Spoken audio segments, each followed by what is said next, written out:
morning, I'm David Kerr, and welcome to In the Know, the program that tells you about things in your community that you might not know about but are exciting and interesting. Today we're at the Stafford County Fire Department Training Center. I'm standing here with Lieutenant Kling, who is coordinating the classes and handling the training, and right around me are the cadets who are training to be firemen. John Hinton, the gentleman in the middle who is holding up the resuscitator. He is the coordinating these exercises this morning, which have been going on for about the last 15 minutes. They're doing this in full gear. Stretch exercises, lift exercises, push-ups, and this is just the start of their day. The sun has just come up. Lieutenant, what's the day look like? So every day they start at 7 o'clock in the morning, and so right now they're going through their firefighter curriculum, and specifically this week they're going through a course we call Mayday Firefighter Down. It's a save your own course, where if they get in trouble or if one of their partners get in trouble, after the education that they get this week, they'll have a better idea of how to save themselves or, again, one of the people that they work with.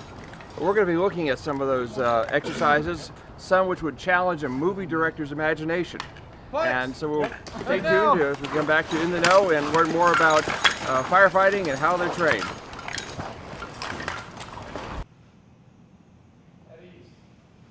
Morning, class. Morning, sir. Today, we'll continue our Mayday training. We're going to be going over some drags and carries, movement of firefighters, packaging of firefighters. We'll also be going over the rapid intervention team pack again. So you guys will get practice using the rip pack, putting it all down firefighters, doing the mass removal and mass replacement skills, as well as learning how to move firefighters around. It's going to be a little bit different than what you guys have learned as far as victim removal, right? Obviously we carry a little bit more equipment, so we're heavier. We have a lot more equipment to deal with. You'll find that air pack can really be your friend. It can also really hurt you. You don't know how to manipulate it correctly and use it to your advantage. It's more good than firefighter around. So the plan for the day is we'll break you guys up into groups. We'll go over those different skills with the instructors that we have here. Yes, sir. All right, first things first. Take a rest.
I'm with Lieutenant Henson right now, and we've just watched an amazing demonstration of the recruit's ability to not only listen to orders and stand at attention in a very military fashion, Yes, sir. very organized, very professional. We also watched them put on their gear in what had to be amazing time. I couldn't even imagine how that happens. Yes, sir. Absolutely. So they are in week 24 right now of a 26-week academy. And one of the requirements we have in the fire department is to be able to put on your turnout gear in under 2 minutes. So most of the guys, when we start out, yes sir, and most of the guys when we start out and they're first introduced to this gear, which the gear can be pretty difficult. It weighs around 60 pounds of extra body weight. So learning how to manipulate, yourself to get into it quickly can be a challenge. And when we start out, most people are in excess of 4 minutes. Might take me about 20. Yeah. I still get it wrong. Yeah, I can tell you the first time I did it, it was no easy feat. But over time and over training, getting them ready to go, we really get them under 2 minutes, and like I said earlier, most guys can get it under a minute with a lot of training, and we have some gentlemen that can put it on in under 50 seconds. So moving very quick to get out there, out the door as fast as possible to get to someone's emergency when need be. Now this is exactly what would happen if they were at a fire station, 2 a.m. in the morning. Yes, sir. They're sound asleep. They'd have to get all this gear on in the right order, checked out to make sure the breathing apparatus is working, and get on the fire engine and go to the fire. Yes, sir. Yeah. The only difference is it'd be laid out on the fire truck, so things would be configured a little bit differently. But yeah, and the air pack obviously wouldn't be breathing air. Going down the road.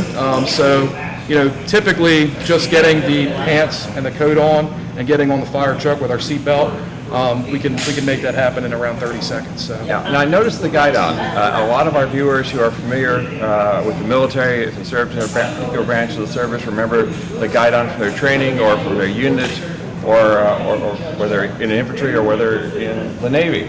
Yeah. Can you tell us about some of the tradition of that guidon here in Stafford? Absolutely. So for our people who are watching from the military, like David said here, you're going to be familiar with the guidon. In history, it was used to kind of lead the charge into battle. And if the guidon fell, it was a bad thing. It was that the unit had fallen. So there's multiple stories throughout history of men and women in our armed forces, making sure that guidon stayed up and always moving forward. So we have adopted that here in the fire service as well, and the guidon here in the recruit academy symbolizes their class. So it is their responsibility to maintain it. I'm sure you saw, one of the recruits there was making sure that he held tight to that while still getting dressed, and handed it off to another recruit, after, that recruit had finished getting dressed. So it symbolizes their class. It is an immense source of pride for them. So they want to make sure that it's never taken. And that it's always up. And I can tell you, if it is ever taken from them, they have to earn it back. And that process is usually pretty difficult. So I imagine that even 20, 30 years from now, when they're seasoned firefighters or doing other jobs in the fire department, that guidon's going to mean a lot to them. Absolutely. And if you look on our back wall, you'll see the guidons from schools past. So we honor each academy by hanging those guidons on the wall. So every day, whenever a recruit enters the building, they can see the work of all the people who came before them. Well, as you said, we're going to have a busy day, so let's go out and have a look at what these recruits are going to be learning and what they're going to be practicing. Yes, sir.